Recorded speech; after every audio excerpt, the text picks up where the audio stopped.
We have Apollo Crews back on SmackDown. He was drafted to SmackDown back in 2016. Got a mid-card push for a couple months. Didn't really do much after that. Had a failed feud with Dolph Ziggler early on in 2017. Moved to Raw a couple months later. Did Titus Worldwide for about a year on Raw. That went nowhere. They started to seemingly push him on his own late last year, earlier this year. That also went nowhere. So I'm hoping he gets a renewed start on SmackDown. The guy's really, really talented. I mentioned this before when talking about Cedric. Apollo Crews, crazy talented guy. Never really given a chance to be anything on his own. And that can date back all the way to when they promoted him to the main roster back in the spring of 2016. This has been an issue with him for like 3 years, where the guy has good matches, but they never really seem to be intent on pushing him. So I'm not sure if anything different is going to be... I'm not sure if it's going to be much different for him on SmackDown than it was before.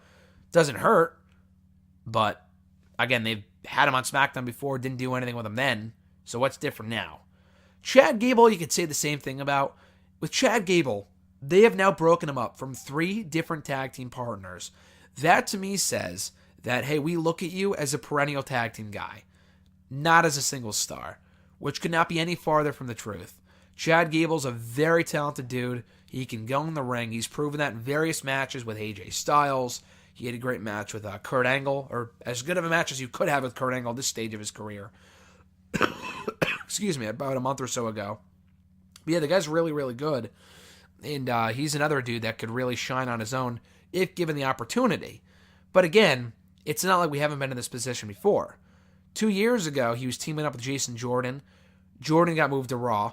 So American Alpha broke up pretty abruptly. And Gable, I think, had a few good matches at that point with Kevin Owens and again with AJ Styles. And then after that, nothing. They paired him up with Shelton a couple months after that. They had a good thing going. They split that up in the Superstar Shakeup. Gable went to Raw. Seemed to have some promise on Raw from the get-go. I think he beat Jinder on his first night on the show. Then Jinder avenged the loss the very next week, so I don't know what the point of that was. Floundered for the next couple months before he teamed up with Bobby Roode. They won the Raw Tag Team titles, which was cool. But that didn't last very long. And their tag team had also run its course. I'm hoping Bobby Roode can do his own thing now as a heel on Raw now that he and Gable have been broken up. I'm more excited for Bobby being on his own than Gable, to be honest. Because Gable, excuse me, at least he has been on his own before, and they've just shown no interest in pushing him. The same goes for Roode, who was also doing jack shit about a year ago on his own. But at least at that point, he was a babyface. He and Gable turned heel recently.